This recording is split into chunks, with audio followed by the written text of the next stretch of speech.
So we are at a time where the MLB free agency is off and running. We've already had some moves being made, and I'm going to be breaking down the best free agent signings in the MLB of all time. And some of these might be controversial. I want to see what you guys think, but these are my 10 best ever in the MLB. Starting off with number 10, and this is a little bit of a controversial one because it was very recent, so we don't know what's going to be the whole outcome of it. But number 10, I put Shohei Ohtani's $700 million 10-year contract with the Dodgers in 2023. And his contract has the potential to be one of the best of all time due to his talent and generational impact. He's the first two-way player we've seen since Babe Ruth, and we didn't even watch Babe Ruth play baseball. Since arriving in the MLB in 2018, Ohtani has amassed 225 home runs, a .282 batting average with a .371 on-base percentage as a hitter, while also achieving a 3.01 ERA and a 12.2 K per 9 rate as a pitcher.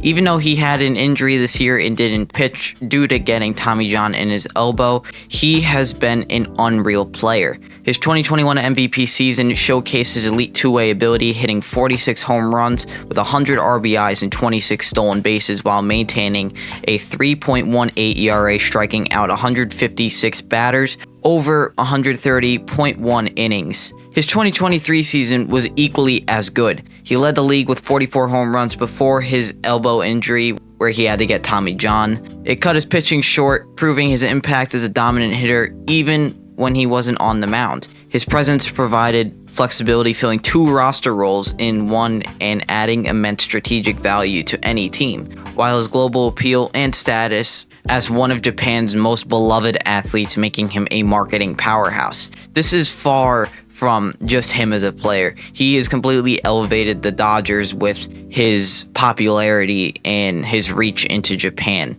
His ability to influence the game and inspire future two-way players is unmatched because he's the only one doing it. And he's one of the rare players who can shift how teams evaluate a single player. After winning a World Series this year with the Dodgers and being the first 50-50 club player of all time and most likely winning the NL MVP, his contract not only will reflect his talents for future superstars, cementing his legacy as a true generational player. He has 10 more years on this contract, and he's already proven in the first year that it has been completely worth it because he went 50 for 50 and they won a World Series in the first year with him on the team, and he didn't even pitch. So right now, this is number 10, and it can go down as one of the best of all time. Moving to number 9, I have Alex Rodriguez signing with the Texas Rangers in 2001 for a 10-year, $252 million. And his contract with the Rangers is one of the most significant free agent signings in MLB history. At the time, the deal made Rodriguez the highest paid player in professional sports, and it set a new standard for what players could expect in terms of compensation. Despite the enormous financial commitment, Rodriguez's contract was seen a major coup for the Rangers as they were able to land one of the most talented and marketable players in baseball. In 2001, A-Rod was coming off a sensational season with the Seattle Mariners, where he had a .358 batting average, 52 bombs, and 130 RBIs, which gave him the American League MVP. His first few seasons with the Rangers were undoubtedly impressive as he continued to put up monster offensive numbers, averaging 40-plus home runs, 120-plus RBIs, and a 300-plus batting average each year. His time in Texas solidified his place as one of the most feared hitters in the league. Over the course of his contract, A-Rod finished in the top 5 of the MVP voting 4 times, with 2003 being his best individual season. That year, he led the league in home runs at 47, RBIs at 118, and runs scored with 124. And that dominance at the plate earned him his second MVP award. However, while A-Rod's individual achievements were remarkable, the Rangers struggled to build a competitive team around him. Despite his production, the team failed to make the playoffs during his tenure, and Texas never truly contended a postseason during the life of his contract. This team's inability to improve beyond a regular season often overshadowed Rodriguez's personal successes, and the massive financial commitment to a single player raised questions about the long-term value of such a deal. But the thing that really recovered this deal is that he would go on to be traded to the Yankees in 2004 on this same contract, where he would find his postseason success finally getting a World Series championship. In retrospect, the Rangers signing of A-Rod in 2001, yet even though he didn't get a championship, did change the landscape of baseball contracts and pushing the boundaries of what was possible for elite players in terms of earnings. He kept his consistent play at a high level for a long time, and having such a massive deal like that paved the way for future mega deals as we commonly see today, and it raised the bar for elite talent in the game. That contract being so massive really influenced further deals, like we're going to see with Juan Soto coming up, getting a massive deal probably for multi-years, 10 plus, for 600 million plus. We're going to see a lot of deals like that in the future, and the reason why is A-Rod's contract, because that really pushed the boundary for these kinds of contracts, placing him at the number 9 spot for the best free agent signings of all time. Now we're going to be going into like more of the impactful ones for certain teams. And the first one I'm going to talk about is number 8. It is Adrian Beltre signing with the Rangers for 5 years for $80 million. Adrian Beltre initially played on the Seattle Mariners, where he had a batting average of .266, 751 hits, 103 bombs, 396 RBIs, and 372 runs scored in 715 games for the Mariners. Then he would go on to play with the Red Sox for one season, where he had a .321 batting average with 189 hits, 28 bombs, 102 RBIs, and 84 runs scored in 154 games. He would go on to win his second Silver Slugger award. This would eventually set him up next year for the deal with the Rangers for 5 years and $80 million. Signing Beltre turned out to be one of the best moves in Rangers history. Initially seen as just a strong defender with pretty good offensive output, Beltre quickly became the cornerstone of the Rangers lineup and a mentor to young players. In 8 seasons with Texas, Beltre hit .304 with 199 home runs and an .865 OPS. Consistent power numbers in multiple 100 RBI seasons, Beltre's bat solidified the Rangers lineup and provided elite defense at third base as well, winning 3 Gold Glove awards with the team, but sadly never got his ring. He redefined the hot corner with highlight reel plays that solidified his reputation as one of the all-time greats on defense. In those 5 years, he delivered elite production at the plate and on the field. Beltre's signing stabilized the Rangers' infield and put invaluable leadership, helping Texas stay competitive in the AL West. Beltre's bat, paired with his reliable glove, helped the Rangers reach the postseason 3 times. By the time he retired, he amassed over 3,000 hits, and his time with Texas turned him into a future Hall of Famer. Beltre provided Texas with production that far outpaced his contract's dollar amount, wins above replacement during that span ranked among the best in the league, meaning that the Rangers paid a fraction of what they would have needed on the open market for similar contributions. The Beltre contract exemplifies how a savvy investment in a veteran player can really reshape a franchise. His 5-year deal with Texas was more than a successful signing. It was a transformational moment for the Texas Rangers. Moving to number 7 on my list, I have Manny Ramirez signing with the Boston Red Sox in 2001 for 8 years and $160 million. Ramirez's 8-year contract with the Red Sox in 2001 is one of the most iconic free agent signings in MLB history. It set a new benchmark for power hitters and marked the beginning of a new era for the Red Sox. At the time, it was the largest contract in MLB history, and while it came with high expectations, Ramirez delivered far beyond what anyone could have imagined. Known for his electrifying bat, ability to hit for power and average, and his unorthodox, larger-than-life personality, Ramirez quickly became the face of the Red Sox and became one of the most feared hitters in the generation. The contract itself was a statement of intent by the Red Sox, showing their commitment to winning and ending that 86-year championship drought. His arrival in Boston turned the Red Sox into immediate contenders, and his offensive production was staggering. Over the course of the deal, Ramirez posted some of the best seasons of his career, with his bat playing a key role in Boston's dominance. He consistently hit for power, drove in runs, and maintained a high batting average, earning multiple All-Star selections and Silver Slugger awards along the way. In his first 2 years with the team, he helped the Red Sox reach the playoffs, and by 2004, he was a pivotal role in breaking the curse of the Bambino with a World Series championship, while earning that World Series MVP in the process. While his contract was very front-loaded with high annual salaries, his performance on the field justified every dollar and then some. The Red Sox quickly saw returns on their investment, and not just in terms of performance, but also in how his personality and his brilliance helped revitalize the franchise. The Manny Wood era in Boston became synonymous with offensive fireworks and unforgettable moments, making Ramirez one of the most beloved players in team history. Sadly, Ramirez's time with the Red Sox wasn't without controversy, as the behavior off the field sometimes overshadowed his talent. Despite the occasional drama, the contract was a success due to the Red Sox success on the field.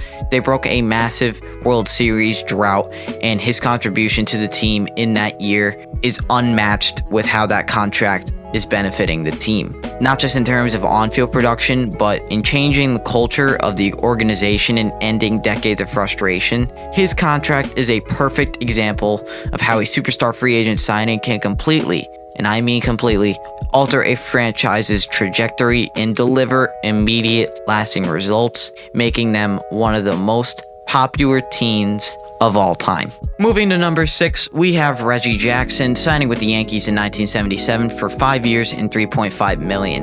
Kind of crazy to even think about, because that's not a lot of money in today's terms, but it was back then. This contract is often thought as one of the most impactful signings in MLB history, instantly transforming the Yankees from contenders to champions and cementing Jackson's place as an MLB icon. Nicknamed Mr. October, Jackson rose to the occasion in the 1977 World Series, hitting 5 home runs, including an unforgettable 3-run homer in Game 6 that helped secure the Yankees' first championship in 15 years. His historic performance not only justified the contract, but forever associated him with the dramatic, high-stakes moments that define postseason baseball. Jackson's contract was a turning point, symbolizing the growing power of free agency and the willingness of owners like George Steinbrenner to invest heavily in superstars to win championships. This move underscored the Yankees' shift to an aggressive, star-studded roster strategy that has since become part of the team's identity.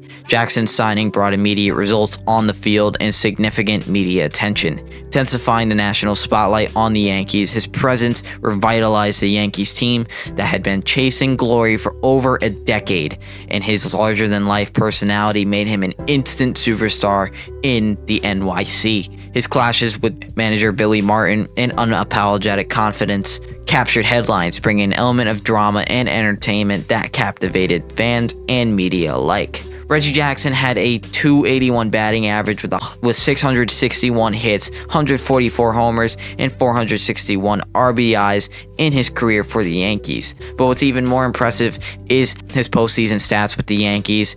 In 34 games, he hit 328 with 39 hits, 12 homers, 29 RBIs, and 27 runs scored, showing why he is such an important piece to the Yankees' history, why this signing was so important for the Yankees' future. From a financial perspective, the investment in Jackson paid dividends far beyond the field. His popularity helped reignite golden age for the Yankees, restoring the franchise mystique and inspiring a renewed rivalry with the Red Sox. For the Yankees, Jackson wasn't just a player, he was a symbol of this team and the embodiment of October heroics, making his contract one of the most legendary in the history of the MLB. Now we're getting into the meat of it. Number 5, I have Max Scherzer signing with the Washington Nationals in 2015 for 7 years and $210 million.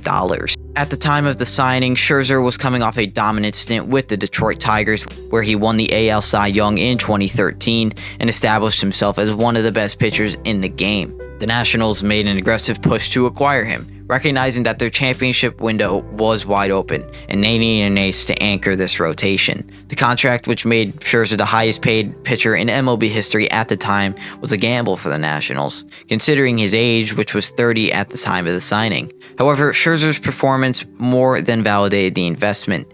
In his first season with the Nationals, Scherzer turned in one of the best pitching performances in recent memory, posting a 2.79 ERA with 276 strikeouts, earning his 5th career All-Star nod and finishing 2nd in the Cy Young race. He threw 2 no-hitters in 2015, including a near-perfect game against the Pittsburgh Pirates, further proving his immense value.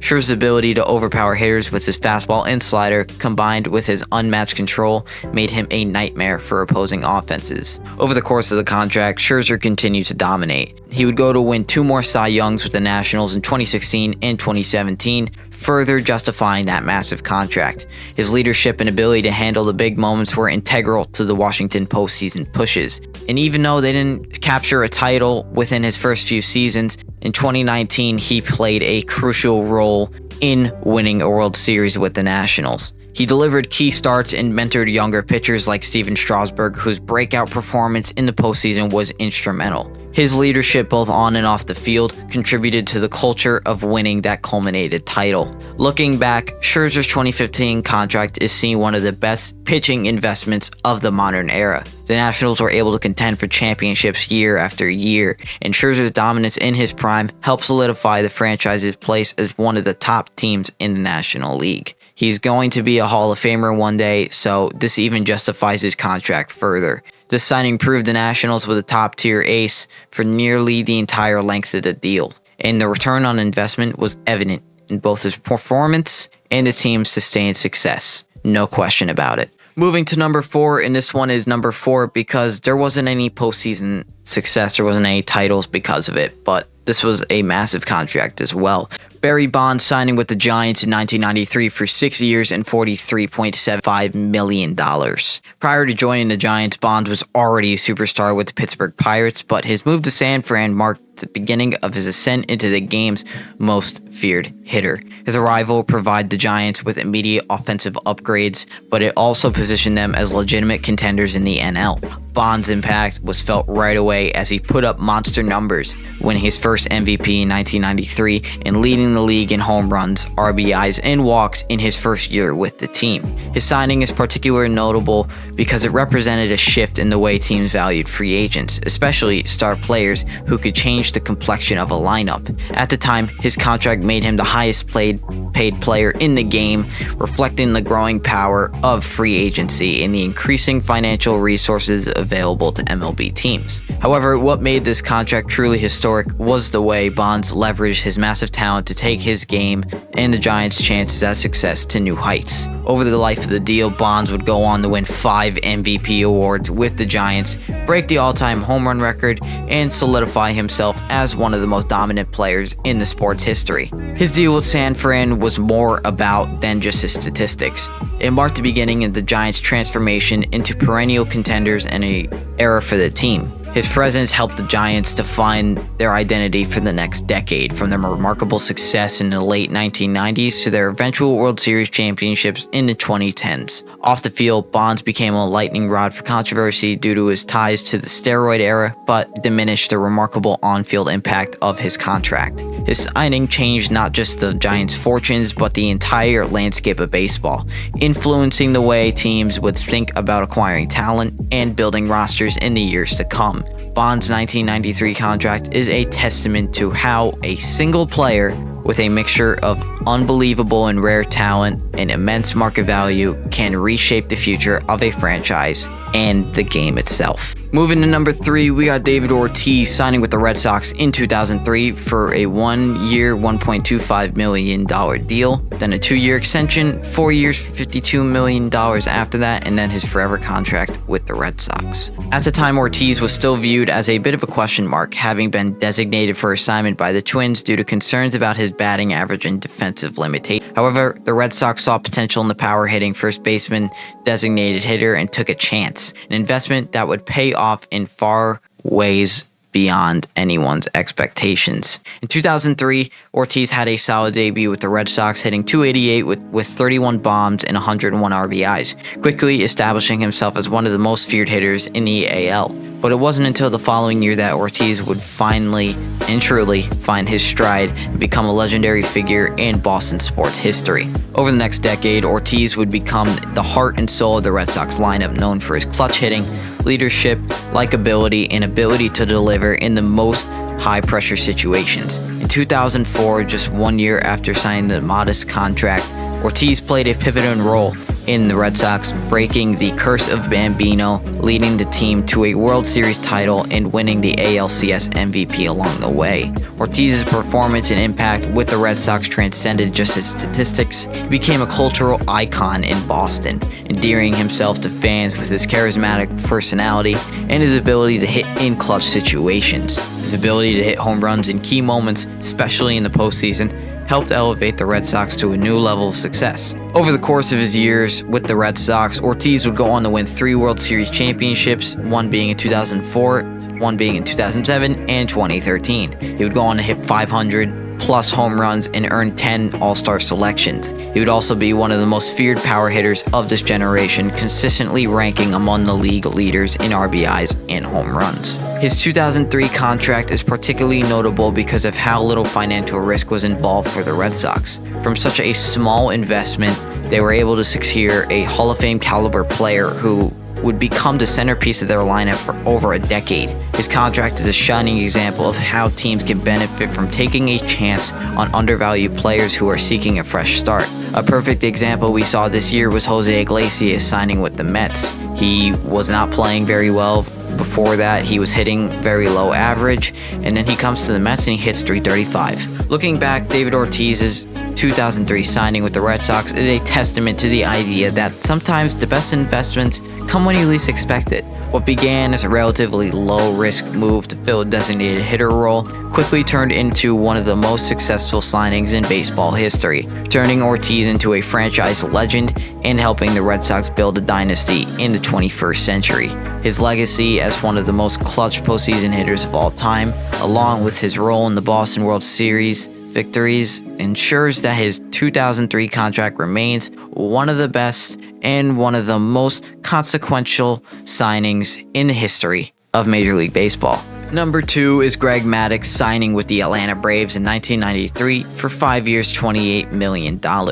At the time, Maddux was an established ace already, coming off a Cy Young with the Cubs in '92. However, the Braves, who were in the midst of building a championship caliber team, took a huge leap by signing the 27-year-old Maddux away from Chicago. The deal was seen as a bold move to bolster an already strong pitching staff, and it paid off in ways that went beyond anyone's expectations. Maddux quickly proved his worth in the first season with the Braves, posting a 20-10 record with a .236 ERA and winning his second consecutive Cy Young Award. His pitching style, built on pinpoint control, a disgusting changeup, and the ability to dominate without overpowering hitters, revolutionized the way people thought about pitching in the modern era. Unlike many of the flame-throwing aces at his time, Maddux relied on his intelligence, finesse, and control to locate anything in any count. His remarkable command of the strike zone and his ability to include weak contact made him a consistent performer year after year.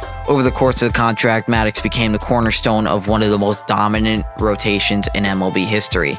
Alongside future Hall of Famers Tom Glavine and John Smoltz, the Braves pitching staff with Maddux at the helm was a driving force behind the unprecedented success in the 90s. Maddux would go on to win 4 consecutive Cy Youngs from 93 to 96, a feat that had not been accomplished by any pitcher since the award's beginning. His time with Atlanta also helped the Braves become a perennial contender, culminating in their 1995 World Series title, where Maddux played a crucial role in their postseason success. The value of this contract cannot be understated. While $28 million seemed like a huge commitment in '93, it was a bargain considering the level of production Maddux delivered in his tenure in Atlanta. His consistency and dominance on the mound made him the most reliable ace in the game, and the Braves pitching staff became the foundation of their 14 consecutive division titles. Maddux's influence also went beyond statistics. His approach to pitching, work ethic, and his calm demeanor helped set the tone for the Braves' entire rotation, and his leadership was instrumental in maintaining the team's success over such a long period of time. In retrospect, Maddux's 1993 contract is not just a great signing because of all the results on the field, but how it shaped up for the courses of the Braves franchise for the next decade. His deal helped establish Atlanta as a dynasty in the 90s, and his presence was critical to the team's sustained success. For Maddux, it marked the beginning of his Hall of Fame career in Atlanta, where he would go on to etch his name as one of the greatest MLB pitchers in history and one of the best contract signings of all time. But there is one pitcher that's going to beat him out, and he came 6 years later. This one is Randy Johnson signing with the Arizona Diamondbacks in 1999 for 5 years and $52 million. The Diamondbacks were a relatively new team, having established just in 1998, and they were looking to build a championship caliber roster quickly. They signed Johnson, who was a 6'10" left-handed ace, was a bold move by the team to establish immediate credibility, and the investment paid off in unreal fashion. When Johnson signed with Arizona, he was already a two-time Cy Young Award winner with the Mariners, but he had yet to find postseason success. The Diamondbacks made a calculated move by bringing him in to anchor this pitching staff, and the results were immediate. In his first season with the Diamondbacks in 1999, Johnson delivered one of the most dominant performances in MLB history, posting a 17-9 record with a 2.48 ERA and 364 strikeouts, which would go on to lead the league, and then his whip and complete games total also led the league. His presence in the rotation transformed the Diamondbacks into an instant contender, as Johnson provided a level of consistency and dominance that Arizona had never seen before. In the years that followed, Johnson's contract proved to be an absolute bargain for the Diamondbacks. Considering the level of production where he provided from 1999 to 2002, Johnson was basically unhittable. Winning 4 consecutive Cy Young Awards from 99 to 02, his combination of power, size, and command made him a nightmare for hitters, and his strikeout ability was unmatched. Johnson's impact on the mound went beyond the numbers. He became the face of the franchise, a symbol of the Diamondbacks' rise to prominence, an essential piece of their championship puzzle. Johnson's greatest moment with the Diamondbacks came in 2001, where he helped lead the team to its first and only World Series title. He was named World Series MVP after a dominant performance in which he won 3 games, including 2 as a starter and 1 in relief, against the heavily favored New York Yankees. Johnson's ability to pitch in pressure-packed situations and his postseason heroics helped solidify his legacy as one of the best game's greatest pitchers. The 2001 World Series victory also marked the pinnacle of the Diamondbacks franchise history, and Johnson's contribution to that success was immeasurable. Looking back, Randy Johnson's 1999 contract with the Diamondbacks is remembered as one of the most successful and transformative free agent signings in MLB history. Not only did he elevate the team into a championship contender, but he also became the face of the franchise and one of the most dominant pitchers in the history of the game. For the Diamondbacks, Johnson's presence was worth every penny of that contract, as he delivered not just regular season dominance, but also postseason glory, securing his place as one of the most important players in the history of franchise and the history of the league. A little bit of a longer video today, but I really enjoyed making this one, so if you enjoyed too, let me know if you agree or disagree, and if you like this video, I'd love to hear from you. Let's have a debate in the comments. Anyways, that's going to be it for today. Much love to everybody. Get out.